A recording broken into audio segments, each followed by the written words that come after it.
Muy buenas noches con todos ustedes. Nuevamente gracias por estar acá acompañándonos. Nosotros ya habíamos hablado sobre la mediación y con eso pasamos a la mediación penal y una vez que hemos topado ya esos dos puntos, ya nos inmiscuimos dentro de los mecanismos alternativos de solución de conflictos que establece nuestra normativa penal en el artículo 662. Y así, vamos a dar lectura para ir analizando cada uno de los numerales que contemplan dicho artículo y la normativa a la que refiere al método alternativo de solución de conflictos. Y dice, normas generales. El método alternativo de solución de conflictos se regirá por los principios generales determinados en este código y en particular por las siguientes reglas. Vamos a ver estas reglas. 1. Consentimiento libre y voluntario de la víctima del procesado. Tanto la víctima como el procesado podrán retirar este consentimiento en cualquier momento de la actuación. Nosotros hemos visto a lo largo del análisis y estudio y doctrina que hemos indicado respecto de la mediación que necesita la voluntad y el consentimiento tanto de la víctima como del procesado para entrar a una mediación o una conciliación. Si es que esta no existe o si es que esta se retira en un momento dado antes de que se llegue a concluir la mediación y la conciliación bajo las normativas o las reglas que nos indica nuestro Código Orgánico Integral Penal, se entenderá que no han llegado a un acuerdo y por lo tanto se podrá retirar dicho consentimiento. El numeral 2 del mismo artículo nos indica los acuerdos que se alcancen deberán contener obligaciones razonables y proporcionadas con el daño ocasionado y la infracción. Es decir, que los acuerdos que lleguen tanto el procesado con la víctima y que se establezca a través de fiscalía y con el juez en el caso de que estuviera en instrucción fiscal deben ser lógicos, deben ser razonables, deben ser medianamente posibles para ser cumplidos y obviamente debe haber una proporcionalidad dentro de los acuerdos que se lleguen. Explico, si es que existiera un delito, se me ocurre una estafa por $10,000, no se puede pedir como una conciliación que se pague $100,000, está fuera de proporción o está fuera del alcance de lo que realmente implica el daño ocasionado. Tercero, la participación del procesado no se podrá utilizar como prueba de admisión de culpabilidad en procedimientos jurídicos ulteriores. ¿Qué quiere decir con ello? Es que el acuerdo o la conciliación que llegan las partes no se puede establecer en una culpabilidad. Recordemos que dentro del delito o de la teoría del delito, nosotros tenemos que el acto debe ser típico, antijurídico y culpable. Típico en toda su estructura, es decir, la tipicidad debe tener los elementos objetivos y subjetivos del tipo penal, donde vamos a establecer el verbo rector, el valor normativo, así como también el dolo que se determina en el elemento subjetivo con los requisitos o con los elementos que tiene dicho elemento subjetivo para una reiteración. Quiero ser un poco claro, nada más referente al elemento cognitivo y volitivo de dicho dolo. Y cuando nosotros hablamos de antijuricidad, la antijuricidad formal y material que se establece dentro de la teoría del delito y así también la culpabilidad. Entonces, ¿qué quiere decir con ello? Que dicho acuerdo o dicha conciliación a la que llegan las partes no se podrá utilizar para después en otro proceso jurídico ulterior o anterior para con ello poder admitir la culpabilidad. Recordemos también que está prohibido por nuestra normativa constitucional la autoincriminación, por lo tanto no se podría utilizar ello como un elemento de cargo por parte de Fiscalía para determinar la culpabilidad. Cuarto, el incumplimiento de un acuerdo no podrá ser utilizado como fundamento para una condena o para la agravación de la pena. ¿Qué queremos decir con ello? Que si es que el procesado no cumpliere al acuerdo que se ha llegado o que ha pactado con la víctima, este no podrá ser utilizado para que el Tribunal Penal, en su caso, en su momento, en el caso de que llegara a un juzgamiento, pueda con ello o valiéndose de ello determinar la culpabilidad y responsabilidad. O peor aún, que por no haber cumplido se pueda o se vaya a agravar la pena como una forma de agravante del tipo penal, de la sanción del tipo penal que tiene cada uno de los delitos que están en nuestra normativa. Entonces no se puede agravar. 5. Los facilitadores deberán desempeñar sus funciones de manera imparcial y velar porque la víctima y el procesado actúen con mutuo respeto. Aquí hay una dicotomía en la cual que nosotros debemos tener un poco de claridad.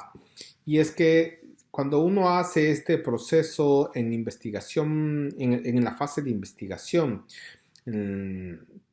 ahí se lo presenta ante el fiscal, pero el fiscal es una parte procesal. Entonces nosotros no podríamos tomarlo al fiscal desde mi punto de vista como un tercero imparcial porque siempre va a tener arraigado su tema de fiscal, de investigador y de determinar que existe un delito. Entonces yo considero y sugiero que ahí lo mejor que se puede hacer es buscar un centro de mediación o un mediador que esté calificado para que pueda llevar a cargo este proceso de conciliación y una vez de ello, que en el caso de que se llegare a dar este proceso de conciliación, notificar a Fiscalía de que se ha llegado a este acuerdo para que archive el caso en el momento en que ya se vaya a cumplir la condición que han determinado las partes. Y del mismo modo, si es que fuera en la fase de instrucción fiscal, donde obviamente el fiscal es una parte, el procesado otra, la víctima junto al fiscal y el juez es quien va a dirimir. Pero considero que también podría actuar como mediador en el caso de que la condición a las que vayan a llegar las partes sean adecuadas y estas no quebranten o no rompan las garantías constitucionales que nos corresponden o nos pertenece a cada una de las personas. Y como sexto numeral dentro de este mismo artículo tenemos que la víctima y el procesado tendrán derecho a consultar a una o un defensor público o privado. Obviamente nuestra normativa constitucional ampara y garantiza que todos debemos tener un derecho a la defensa y esta defensa debe ser técnica. Por lo tanto, no pueden llegar a una conciliación si es que el procesado o la víctima no tienen una asesoría legal, sea esta asesoría a través de la Defensoría Pública o con un abogado particular. Si es que se llegare a dar y si es que existiera esta conciliación sin que hayan contado con la presencia de los defensores por cada una de las partes y sobre todo del procesado, que es la parte más débil de la relación jurídica dentro de un juicio, obviamente esta carecería de los requisitos que nos determina la norma, por lo tanto habría nulidad en dicha conciliación, puesto que las garantías se están o pueden ser vulneradas. Y así llegamos al artículo 663 que nos habla de la conciliación, en la cual nos refiere 3 puntos importantes. Pero, ¿qué indica respecto a la conciliación? La conciliación podrá presentarse hasta antes de la conclusión de la etapa de instrucción fiscal en los siguientes casos. Para esto, primero, nosotros debemos tener claro que la conciliación puede ser en fase investigativa o instrucción fiscal y que ésta se puede presentar hasta antes de la conclusión de la etapa de instrucción fiscal. ¿Qué debemos entender nosotros con ello? Que podríamos presentar hasta antes de la audiencia preparatoria de juicio o, considero yo, y esa es mi sugerencia, que debería ser en el caso de que la instrucción fiscal durara en 90 días, podría presentarse hasta el día 89 para no correr riesgos. Pese que el momento en que se cierra la instrucción fiscal es solicitado por Fiscalía u ordenado por el juez de garantías penales con el cierre de la instrucción fiscal. Pero como la norma penal, ustedes saben que no es extensiva ni interpretativa, para no correr ningún riesgo se podría, en este caso que hago el ejemplo, presentar hasta el día 89 esta solicitud de conciliación. Ahora, ¿cuáles nomás pueden ser sujetos de conciliación? ¿Cuáles son los requisitos para esto? Primero dicen que los delitos sancionados con pena máxima privativa de libertad de hasta 5 años. Es decir, que todos los tipos penales o todos los delitos que pasan los 5 años, estos no pueden ser sujeta a conciliación. Y valga decirlo aquí que habla de la pena máxima, es decir, en el caso de estafa que ponía como ejemplo, esa va de 5 a 7 años, siendo la máxima pena la de 7 años, por lo tanto, esta no cabría dentro de este delito, dentro de esta posibilidad de conciliación, perdón. Segundo, delitos de tránsito que no tengan resultado muerte ni lesiones graves que causen incapacidad permanente, pérdida o inutilización de algún órgano. En esto habría también que establecer en qué momento se puede determinar o especificar si es que no ha resultado la muerte o si es que no hay una incapacidad permanente. ¿Por qué? Porque puede ser que producto del accidente de tránsito en ese momento no fallezca, pero pueda fallecer posterior. Entonces, esto quiere decir que, en cierto modo, en tiempo, por temporalidad, nos dejaría un espacio en el que posiblemente se pueda llegar a una conciliación, pero obvio, esto nos va a hacer aterrizar en el caso de la víctima, que siempre va a esperar hasta el final para ver cuál es el resultado al que ha llegado su defendido. Y si es que pasara cualquiera de estas situaciones, obviamente estas no podrían ser sujetas de conciliación. Tercero, los delitos contra la propiedad cuyo monto no exceda de 30 salarios básicos unificados del trabajador en general. Por lo tanto, tendríamos que hacer un ejercicio matemático sobre los 30 salarios multiplicado por el salario básico y nosotros tenemos o podemos estar claros de cuáles pueden ser sujetos. ¿Y qué dice? También aquí hay una parte fundamental dentro de este artículo que dice: se excluye de este procedimiento las infracciones contra la eficiente administración pública o que afecten a los intereses del Estado, delitos contra la inviolabilidad de la vida, integridad y libertad personal con resultado muerte, delitos contra la integridad sexual y reproductiva y delitos de violencia contra la mujer o miembros del núcleo familiar. Esto es importantísimo porque muchas veces, y conozco bastantes casos en que se ha presentado una denuncia por violencia intrafamiliar y luego de que las parejas ya se hacen de buenas o han arreglado sus problemas, quieren frenar y pedir el archivo de esto, o cuando ya han sido negadas el archivo porque existen fundamentos o elementos de cargo por parte de fiscalía donde se deduzca que sí existió un delito o una infracción referente a ello, y quieren llegar a hacer una conciliación o pretenden o proponen hacer una conciliación, como se ha dicho, esta no es factible toda vez que la normativa prohíbe de que puedan llegar a hacer una conciliación referente a los delitos de violencia contra la mujer. Del mismo modo, hay que destacar aquí que también está prohibido los delitos o las infracciones contra la eficiente administración pública, determinando o concluyendo que cuáles son los delitos de administración pública y que estos no pueden ser susceptibles. Por lo tanto, ni peculado, ni tráfico de influencias, cohecho, concusión, ninguno de ellos podría indicar que se puede hacer una conciliación. Lo cual, a mi criterio, considero que si nosotros indicamos que la norma penal es de última ratio, que la norma penal se lo hace como extremo a las otras posibilidades en las diferentes materias, personalmente considero que aquí hubieran o pues, se podría lograr grandes resultados positivos respecto de los casos de corrupción o de peculado que hemos conocido últimamente, donde al Estado, más allá de poner una sanción en privación de libertad a las personas que han cometido dichos delitos, lo que les interesa es recuperar el dinero producto de estos actos de corrupción. Entonces, si nosotros a través de una conciliación podríamos llegar a establecer o podríamos llegar a tener la posibilidad de que estos dineros sean devueltos, desde mi punto de vista solamente personal, considero que sí podría darse esta conciliación. Más allá de que además de esta devolución de estos dineros se pueda imponer ciertas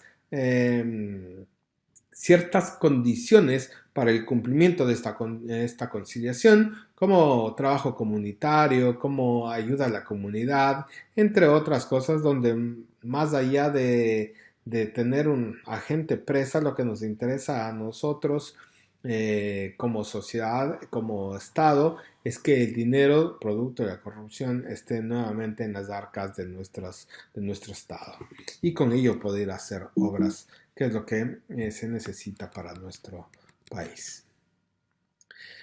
El artículo 664 nos habla sobre los principios referentes a la conciliación y como ya hemos venido exponiendo en anteriores clases, esta se ratifica en la voluntariedad de las partes, es decir, que este acuerdo sea voluntario, que sea querido, que sea solicitado, pedido, que exista confidencialidad, es decir, que las conversaciones que se mantengan dentro de este proceso de conciliación, de mediación penal, no pueden salir o no se pueden dar a conocer a los demás mientras no hayan tenido un resultado positivo o negativo. En el caso de que sea positivo, va a estar traducido en la resolución o en el acta al que llegan las partes, y en el caso de que sea negativo, no puede usarse eso ni para la víctima, para acusarlo como un elemento de cargo, ni tampoco al procesado como un elemento de descargo. Obviamente esta mediación penal llama a que tenga o que se deba tomar en cuenta mucho la flexibilidad, es decir, ceder en algunas cosas para que se pueda llegar a este acuerdo. Y obviamente por parte de quien realiza el acto de la mediación, quien está como mediador, debe haber neutralidad, imparcialidad, equidad, legalidad y honestidad. Es decir, que no se pueden aprovechar de ese proceso de mediación o de conciliación para caer en una extorsión en contra del procesado. El artículo 665 nos habla sobre las reglas generales y dice que la conciliación se sustanciará conforme las siguientes reglas. Primero, que la víctima y la persona investigada o procesada presentarán ante la o el fiscal la petición escrita de conciliación que contendrá los acuerdos. Es decir, que las dos partes son las que hacen esta solicitud al fiscal para que el fiscal pueda conocer sobre los acuerdos a los que quieren llegar. En este caso, el fiscal deberá actuar en primera instancia viendo si cabe o no cabe, según las condiciones que nos habíamos indicado anteriormente en el artículo 663, si es que cabe o no cabe para que sea sujeto a conciliación.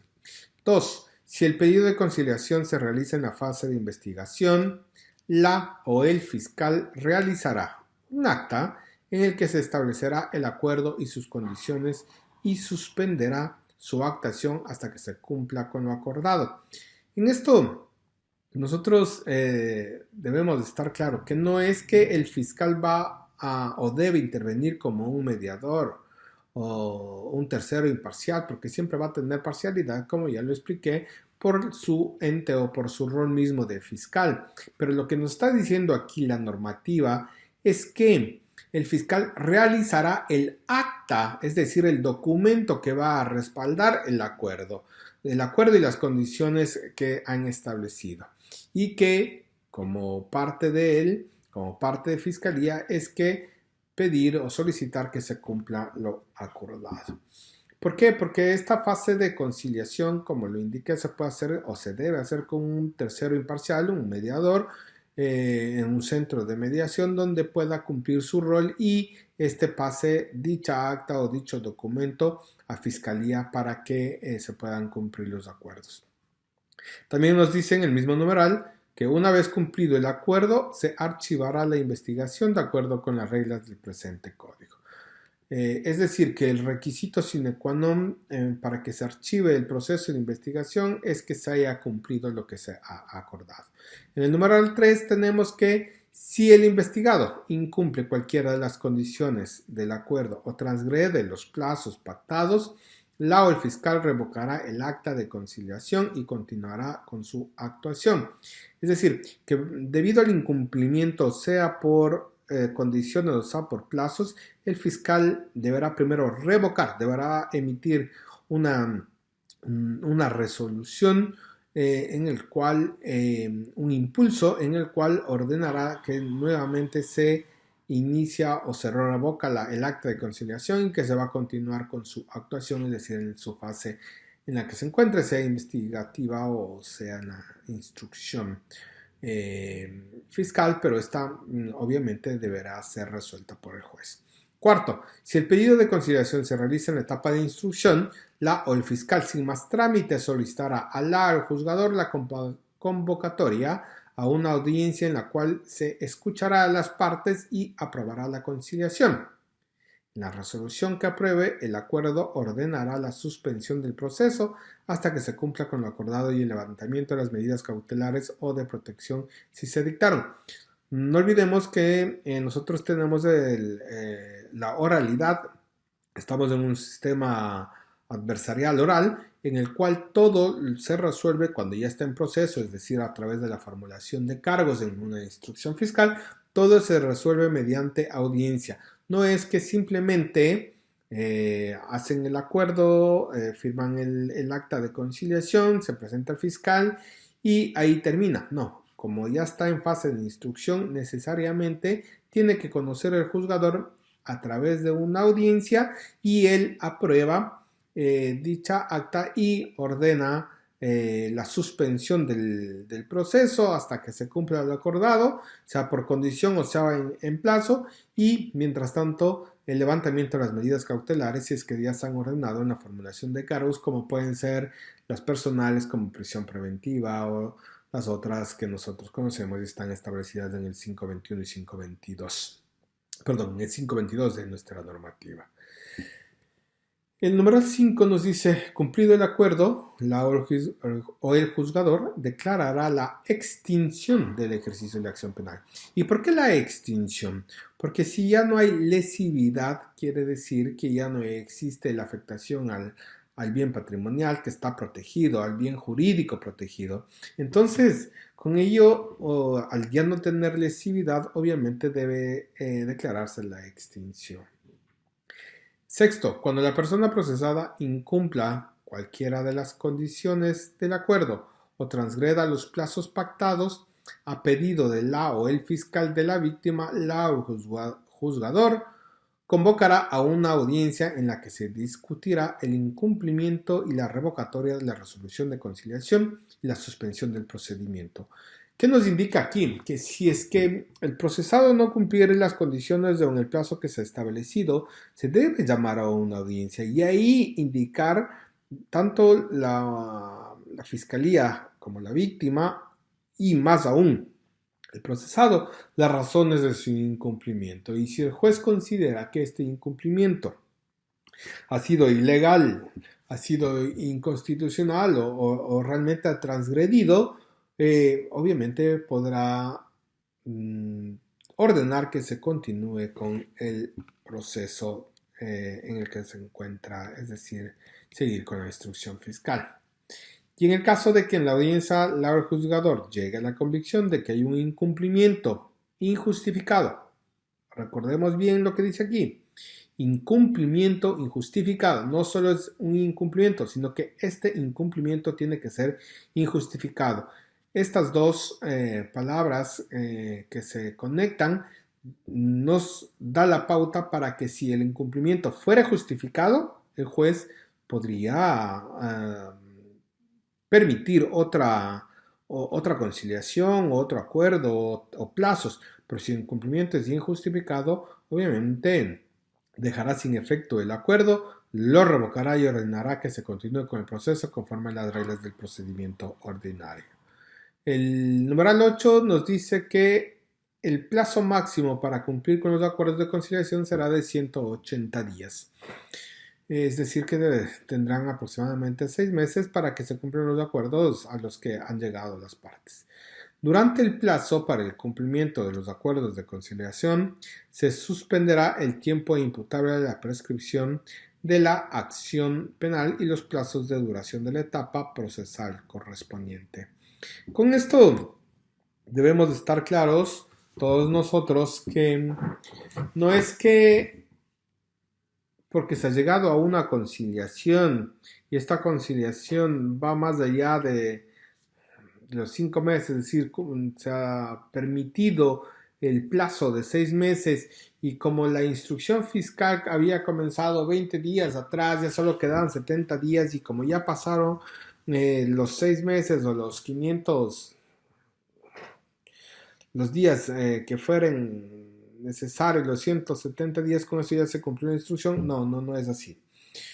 Se indica claramente que el tiempo hasta que se cumpla y de hecho hasta que se dé la audiencia donde el juez va a revocar por este incumplimiento injustificado, vuelve a día en el que se ordenó la conciliación y desde allí se tendrá el tiempo hasta que dure la instrucción fiscal que se haya ordenado en la formulación de cargos.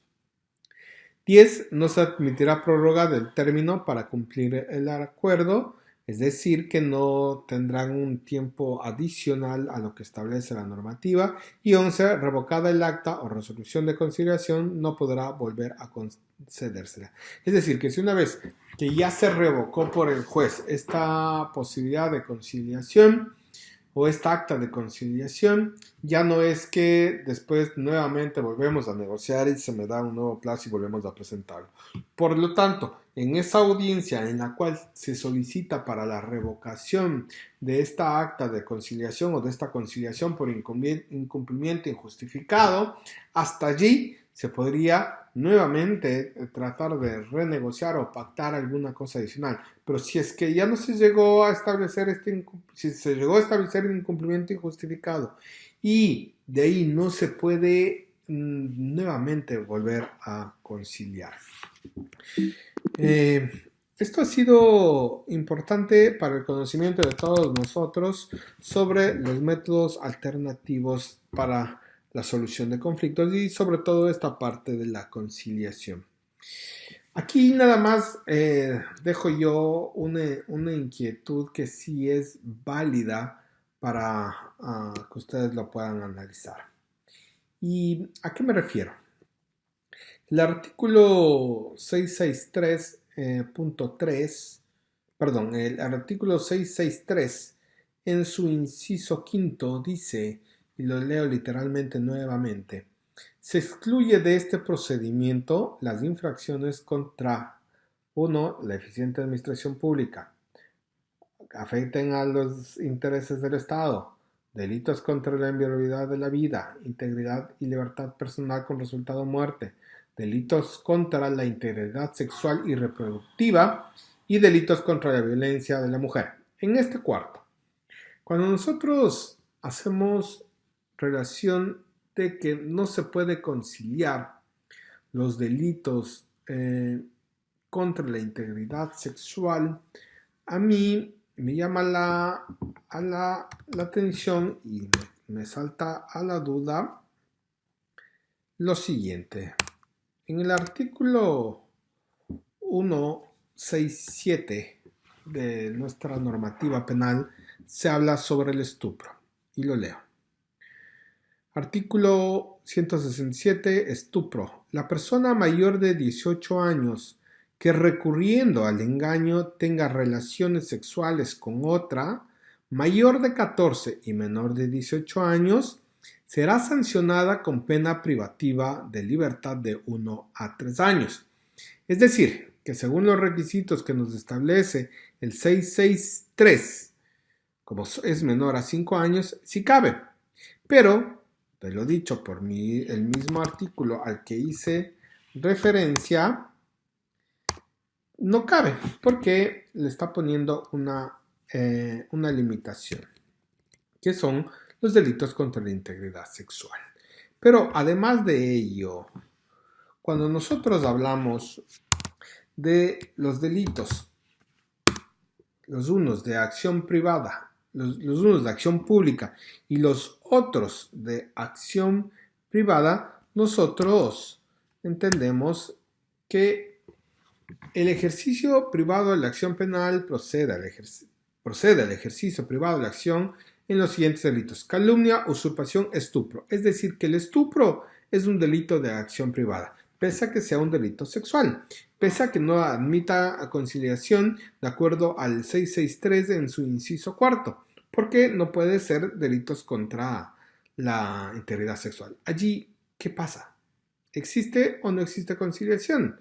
Pero si nuestra normativa en el artículo 649, cuando hace relación a los delitos de acción privada y dice que hay una audiencia de conciliación y juzgamiento, y en ese, previo a iniciar la prueba documental, previo a iniciar la audiencia habrá el proceso de conciliación. Entonces, ¿qué pasa si en un delito de estupro una chica entre 14 y 18 años y el procesado mayor de 18 años llegan a una conciliación, llegan a un acuerdo, que se casan? Usualmente sabe pasar eso, que se casan para eliminar el tipo penal, o incluso en otros que se ha pagado. ¿Existe la conciliación? No existe. ¿Se está prohibido por la ley? No está. Mi consideración es que sí. ¿Y por qué considero que sí? Porque pienso que la Constitución es pro homine, de hecho es pro homine, y que la acción penal es de última ratio. Y con ello, al decir que es de última ratio, quiere decir que puede caber, en este caso, específicamente en el estupro, puede haber una conciliación. Y de hecho se ha llegado a conciliar en algunos de los casos en los que he tenido que patrocinar y en los que he tenido que aportar con mi parte del ejercicio profesional en representación de los procesados. Eh, Como les había indicado anteriormente, pienso que nosotros los abogados debemos de estar en un constante estudio. Más aún los litigantes debemos de estar siempre empapándonos sobre los cambios o reformas que puedan existir, más aún cuando tratamos temas penales, porque son los que defienden la libertad, que es el derecho más preciado del ser humano después de la vida. Entonces, siempre debemos tener o darnos esta posibilidad de estar actualizándonos en estudios que nos ayude para enfrentar nuestro ejercicio profesional. También debo indicar que este método de resolución de conflictos es muy válido, y que siempre, por más que nosotros seamos litigantes, siempre vamos a tener esta posibilidad de tener esta opción para presentar a nuestros defendidos, a nuestros patrocinados. No olvidemos que, ya lo dije y lo vuelvo a reiterar y a repetir, no olvidemos que es preferible tener un mal arreglo que un buen juicio. Muchas veces ganamos, y no hablo en el tema económico, sino ganamos más para nuestros defendidos en la situación en la que podríamos eh, dejar que puedan caer en un momento de que se siga con el proceso y sin haber tenido la posibilidad de recomendar o de guiar para que se pueda hacer o dar esta posibilidad de arreglo. Em, También debo indicar que una vez que nosotros vamos teniendo como idea prioritaria o primordial que podemos tener este tipo de acciones o métodos alternativos de solución de conflictos en vez de un proceso penal, a nosotros como profesionales también nos beneficia toda vez que vamos concluyendo y cerrando ciclos de nuestros clientes, y eso de una u otra manera, ese paso, esa pauta que damos, nos permite a nosotros lograr frutos como profesionales. Em, Finalmente quiero agradecerles a todos ustedes por este tiempo. Quiero agradecerles por haberme permitido entrar a sus hogares, de entrar a sus mentes, de entrar en su parte académica para poderles comentar o hablar sobre lo poco que uno se va adquiriendo en conocimiento. Y nada más que agradecerles. Y no se olviden que nosotros, más allá de ser abogados, somos seres humanos. Gracias.